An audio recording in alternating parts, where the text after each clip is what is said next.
Salut, c'est Natacha. Bienvenue dans ma capsule 72 et 73.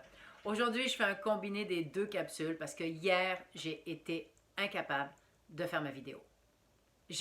À chaque fois que je l'ai faite 4 fois et à chaque fois, je pleurais. Donc hier, j'étais émotivement un petit peu trop submergée par tout ce qui se passe et là, ben, j'ai craqué. Donc ça arrive à tout le monde. Je crois qu'il ne faut pas se taper dessus si on craque. Moi, ça m'a même fait sauter un jour dans mon défi. Donc là-dessus, j'ai trouvé ça comme ah, il m'est arrivé plein de choses les 72 derniers jours où j'ai été quand même capable malgré tout de faire mes vidéos. Mais là, hier, pour moi, ça a été impossible. Je pleurais à chaque fois. Donc, bon, vite, c'est juste tout ce qui se passe actuellement, là, et que pour nous, ben, c'est sûr que ça nous met dans une situation extrêmement en danger. Et ben, moi, je fonctionne aussi comme ça. Je suis une combattante, je suis une guerrière, mais je vis mes émotions. Je vis constamment mes émotions. C'est-à-dire que j'ai jamais de crotte sous le cœur. Ce qui me fait que, bon, je vieillis, je suis heureuse, je suis en santé. Pourquoi? Parce que j'ai pas de crotte sous le cœur. Donc, à un moment donné, je craque et je l'assume. Sauf que je me suis dit, je suis pas pour vous faire une vidéo où je pleure tout le long, quoi. À un moment donné, avec ce qui se passe, c'est pas aider personne. Alors, je l'ai pas mise, mais quand même, je tenais à te dire que ça arrive à tout le monde et que pas parce qu'on est soi-disant fort qu'on pleure pas. Tu sais, c'est pas vrai. J'y arrive pas.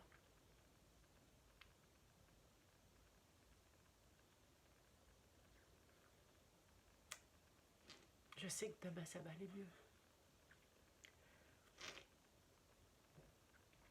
J'ai toujours considéré que ma force était à la mesure de ma sensibilité. Donc, il y a pas de parce qu'on est fort qu'on craque jamais, ça c'est pas vrai. Par contre, je me relève très vite. Et c'est ça qui est important. Donc aujourd'hui, je suis relevée, je suis debout et là, je vous fais 2 capsules en une pour me rattraper quand même. Et comme j'avais dit dans ma capsule 71, je vais t'énumérer 17 sources de revenus que l'on peut faire via Internet. C'est quelque chose, c'est une recherche que que j'avais faite déjà il y a quelques temps pour m'aider moi à voir bon, ben, qu'est-ce que je peux faire via Internet pour gagner de l'argent. Et je suis allée encore m'informer encore plus pour voir bon, ben, est-ce que j'en avais oublié ou pas, est-ce que j'en ai vu d'autres. Et j'ai réussi à énumérer à peu près 17 sources de revenus. Si tu vois qu'il y en a d'autres, s'il te plaît, mets-moi-les en commentaire. J'aimerais ça le savoir. Là-dessus, je vais commencer mes 17 sources de revenus qu'on peut faire via Internet. La première, c'est l'affiliation Amazon.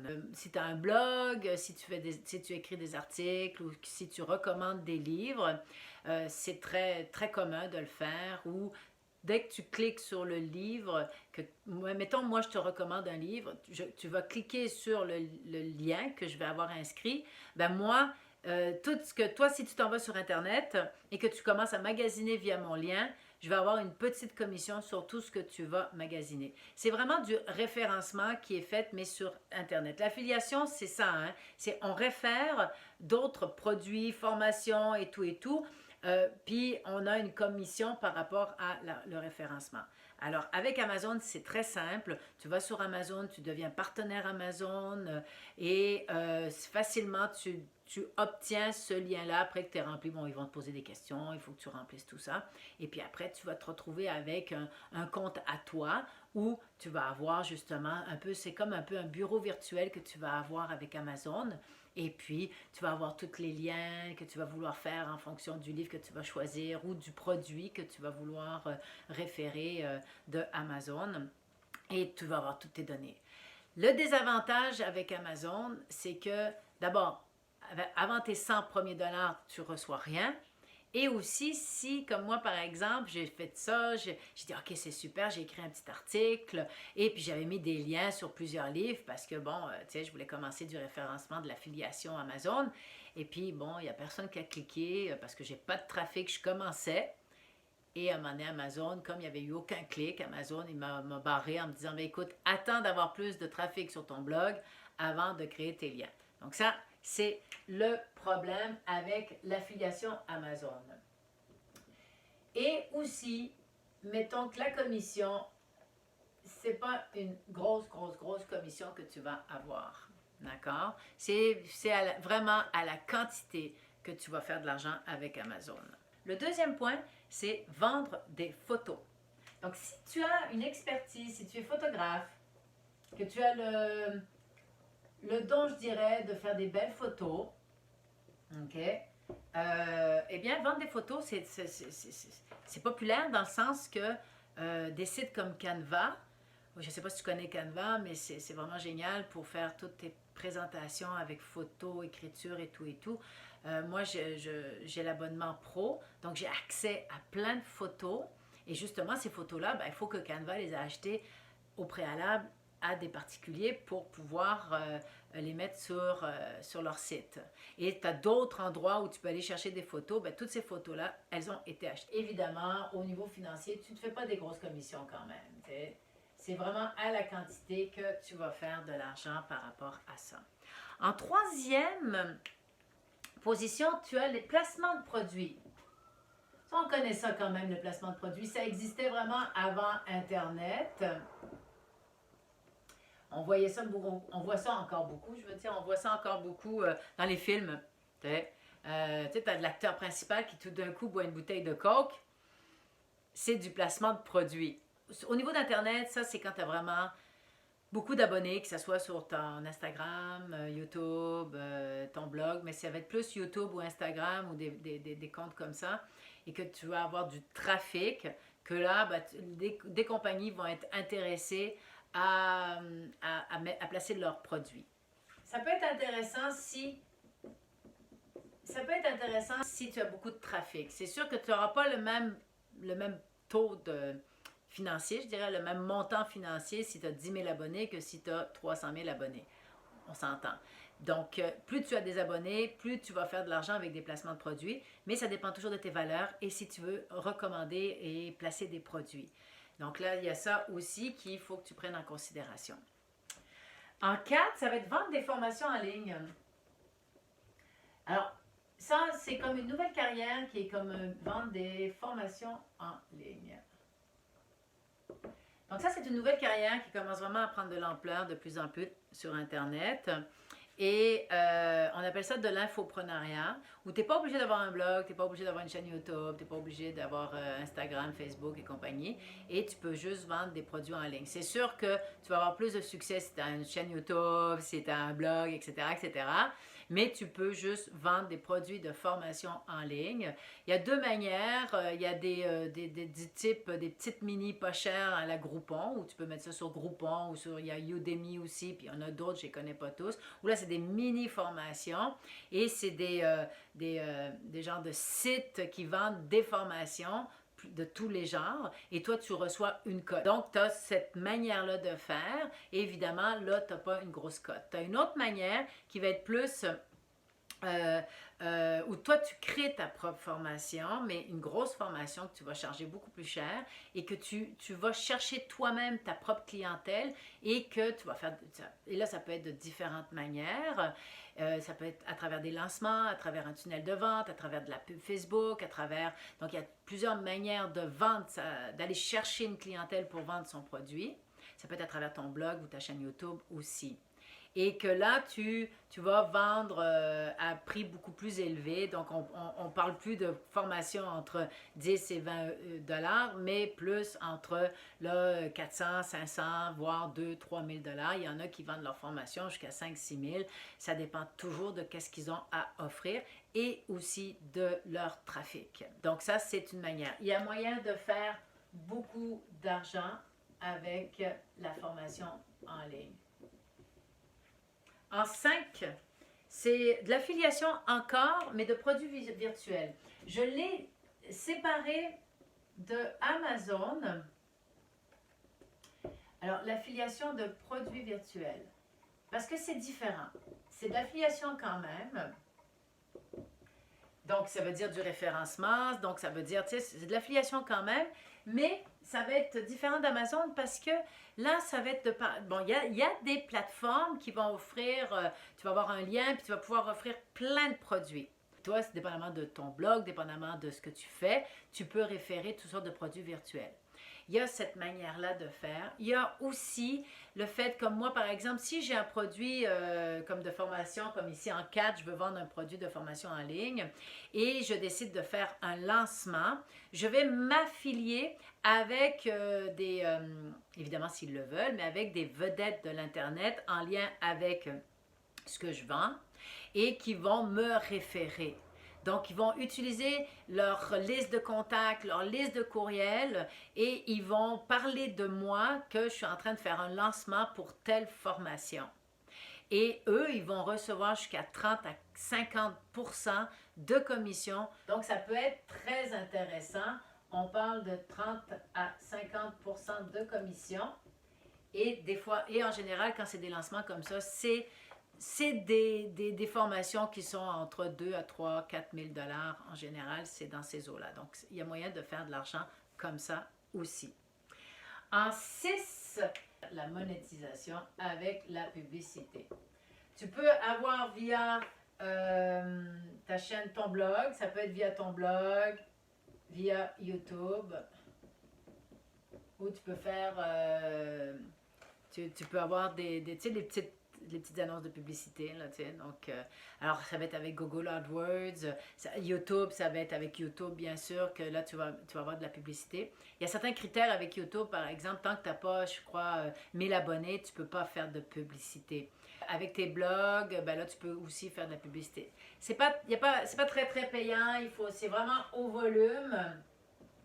C'est des petites commissions à chaque fois, c'est au nombre de clics, au nombre d'achats, donc c'est pas toujours évident. Il faut vraiment beaucoup de clics, beaucoup de trafic sur ton blog, ta chaîne YouTube, Instagram pour générer de l'argent ou du moins ça peut te faire un petit revenu, mais ça ne te fera jamais vivre. En 7, c'est la création d'une agence de marketing. Ouais. Donc là, c'est sûr qu'il faut que tu sois quand même une experte en marketing. Tu ne peux pas te créer vraiment, si tu n'as aucune notion de marketing, tu ne peux pas te créer une agence de marketing. Mais aujourd'hui, sur Internet, c'est de plus en plus populaire de créer son agence via Internet carrément et d'utiliser le marketing Internet, le e-marketing, et puis de faire en sorte de montrer toutes sortes de trucs. Il y a toujours une manière de faire pour réussir à captiver les prospects que tu as, puis à les convertir en clients. Et ça, ben, c'est les agences de marketing qui vont te donner le plus de trucs possibles, qui vont être à l'affût des algorithmes qui changent, que ce soit par rapport à Google, par rapport à Facebook. On est toujours confronté à des changements dans leur algorithme qui va nous amener à faire d'autres actions. Et c'est en général les marketeurs, marketeuses sur le marché qui vont nous mettre au courant de comment ça se passe. Donc, là-dessus, il faut que tu sois expert. Tu peux faire évidemment beaucoup d'argent avec ça. En 8, ça va être du coaching, mais personnel. C'est sûr que là, tu vends ton temps pour de l'argent. Le coaching personnel que tu peux offrir, si tu as une expertise de coach ou une expertise en tant que thérapeute ou tout simplement tu as une capacité, une expertise, une expérience de plus que les clients que tu veux aller aider, eh bien, tu peux offrir tes services de coach, d'accompagnateur ou accompagnatrice et tu vends ton temps pour de l'argent. C'est une des manières les plus rapides de faire de l'argent sur Internet. En 9, la création, on appelle ça d'un webiciel. Alors, un webiciel, c'est un peu comme, bon, j'imagine que tout le monde connaît l'application QuickBooks, elle est assez populaire pour n'importe qui veut faire un peu de comptabilité. Tu ouvres ton compte, tu vas directement dans Internet et tout se fait via Internet. D'accord? Puis c'est eux, c'est toute leur logique à eux qui vont faire les calculs, qui vont faire ci, qui vont faire ça. On appelle ça un webiciel. Okay? C'est très payant parce que ça fonctionne par abonnement. Plus tu vas avoir du monde, évidemment, plus ça va être extrêmement payant. Mais ça implique quand même d'avoir un service à la clientèle, de répondre aux besoins des gens. Donc là, ça demande beaucoup plus de travail. Puis en plus, l'inconvénient avec un webiciel, c'est qu'il te faut un ingénieur, il faut beaucoup d'investissement au départ, il faut de la sécurité Internet, dépendamment de ce que tu fais. Donc c'est vraiment le travail du départ, l'investissement, il est lourd. Donc là-dessus, il faut que tu aies les reins plus solides, il faut que tu aies de l'argent pour pouvoir le faire. En 10, il y a la création aussi d'une application.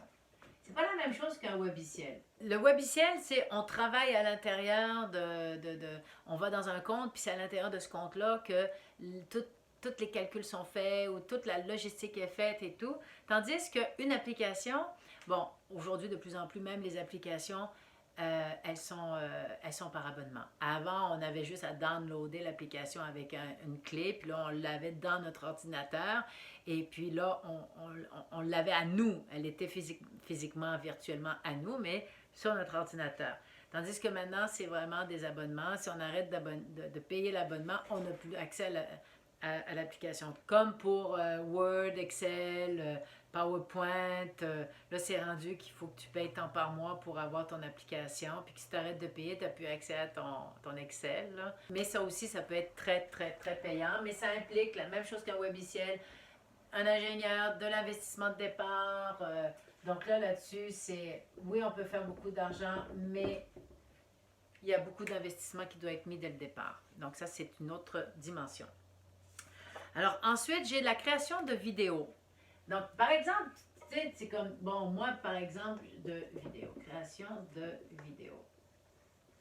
Bon, je suis en train de me faire une chaîne YouTube, je fais des vidéos à tous les jours, j'ai vraiment une technique maintenant de montage, patati tatata, et que là, finalement, bon, ben, je commence à devenir une experte en vidéo. Eh bien, je peux proposer mes services et puis offrir à d'autres personnes de créer des vidéos pour eux. Donc, il y a moyen de faire de l'argent. C'est sûr que c'est mon temps que je vends pour de l'argent, bien sûr, parce que là, je fais une prestation, mais ça, il n'empêche que je peux faire de l'argent avec ça. C'est pas énorme, mais je peux quand même en faire. Là, il y a aussi de plus en plus la dimension de percer sur Instagram. Aujourd'hui, Instagram devient de plus en plus populaire. Plus de gens vont t'aimer, plus tu vas pouvoir générer des revenus en fonction de ce que les autres vont vouloir de toi, parce que tu deviens comme influenceur, tu deviens comme une personne clé, une personne qui est reconnue. Donc, on va te proposer de plus en plus des solutions financières pour que les autres profitent de ta popularité. Mais ça demande toujours d'avoir des abonnés. Donc là-dessus, c'est possible de percer sur Instagram. Tu peux faire de l'argent. En 13, il y a la création d'un livre. Le livre peut être utilisé de deux manières. La première, c'est que tu crées un livre, tu crées un e-book que tu peux mettre en vente sur Amazon, sur Kindle. Il y a plusieurs manières de pouvoir faire après la distribution de ton livre. La création d'un livre peut t'amener de l'argent si tu décides de le mettre sur Amazon. C'est sûr qu'ils vont prendre une cote, comme les librairies, comme les éditeurs, mais tu peux au moins être publié. Une autre manière que tu peux utiliser ton livre, on va appeler ça peut-être plus un livre expert, mais ça va être de l'utiliser comme un aimant à client, comme on dit. C'est-à-dire que tu veux attirer du monde, tu veux attirer de la popularité sur ton site, sur ton blog. Donc, tu vas offrir aux gens ton livre pour que les gens prennent connaissance de qui tu es, de ton expertise, pour par la suite les amener à, bon, d'une part, tu vas récupérer leur courriel, donc ça va te faire comme une banque de clientèle, et qu'après, tu vas pouvoir leur offrir à ces clients-là des produits qui vont être en lien, bien sûr, aux livres qu'ils ont lus, donc qui sont intéressés par ces produits-là. Et évidemment, eh bien là, si eux, donc là, tu commences à faire ton marketing pour réussir à vendre tes produits. Puis ça peut être des produits de formation, ça peut être un autre livre un peu plus compliqué, complexe. Donc c'est une manière de faire qui va faire qu'au bout de la ligne, tu peux générer des revenus. Donc c'est toujours relatif à savoir de quelle sera ta stratégie par rapport à la quantité d'argent que tu peux faire via la création d'un livre. En 14, du coaching sur Instagram. Non pas que tu fasses du coaching via Instagram, mais que tu coaches des gens pour qu'ils réussissent à aller sur Instagram. En fait, c'est une des manières de faire de l'argent avec Instagram, c'est de coacher les gens pour qu'ils puissent faire de l'argent avec Instagram ou qu'ils puissent percer sur Instagram. En 15, il y a le dropshipping. D'accord? Donc ça, c'est une autre manière de faire sur Internet, du dropshipping. Il y a beaucoup la plateforme Shopify qui permet à faire vraiment du dropshipping. Il y en a peut-être d'autres, mais moi, c'est celle que je connais et qui permet vraiment de monter facilement son site. C'est assez facile et qu'après, toi, ce que tu as à faire, c'est des ententes avec un fournisseur qui, lui, va te créer le produit et le livrer directement au client. Toi, ce qui te reste à faire, c'est la gestion de ton site et la gestion aussi de la livraison et du service à la clientèle par la suite. Donc ça peut être très payant. Et un revenu résiduel, dépendamment évidemment du produit que tu vends et comment tu réussis à vendre ton produit puis à faire en sorte d'intéresser une certaine clientèle.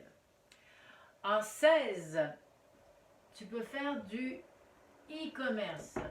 Le e-commerce, c'est que c'est ta marque, c'est ton produit, c'est ton entreprise que là, tu commences à vendre via Internet. Et donc, tu t'en vas chercher une plus large clientèle, bien sûr. Donc ça peut être aussi payant dépendamment de ton produit. En 17, les produits dérivés, quand tu es sur un site Internet, si moi j'ai un blog populaire et puis que je commence à être une tête d'affiche populaire, eh bien je vais pouvoir commencer à faire des conférences, à faire des séminaires. On peut appeler ça comme des produits dérivés de ma popularité, de mon blog, de ma chaîne YouTube, où là, les gens vont vouloir en savoir plus sur ma philosophie, comment je vois les choses et tout. Donc, ils vont aller, je peux faire des webinaires et ça peut fonctionner par abonnement. Je peux faire des séminaires, donc ça, c'est des fins de semaine d'ateliers où on se réunit tout le monde pendant 2 jours de temps et puis on fait des ateliers, il y a des conférences, vraiment sur un sujet, sur un thème, ou je peux faire tout simplement des conférences. C'est des produits que tu peux faire à partir du moment où tu as une certaine popularité sur Internet. On peut utiliser les 17 moyens comme on peut en avoir quelques-uns qu'on va combiner ensemble pour réussir à générer des revenus. L'objectif, c'est de faire des revenus résiduels, des revenus passifs, c'est-à-dire qu'une fois que la machine est mise en place, les ventes se font tout seules. Et ça, c'est extraordinaire, ça permet vraiment d'acquérir une liberté. Mais ça ne veut pas dire qu'il n'y a pas de travail à faire. Il y a beaucoup de travail à faire. C'est pas facile. Ça peut prendre beaucoup de temps. Mais à partir du moment où là, on réussit à générer, à avoir des abonnés, à générer du revenu, bien, tranquillement, pas vite, on peut faire une nouvelle carrière qui peut être très, très, très intéressante. Donc, je te laisse et je te dis à demain pour une autre capsule. Bye bye.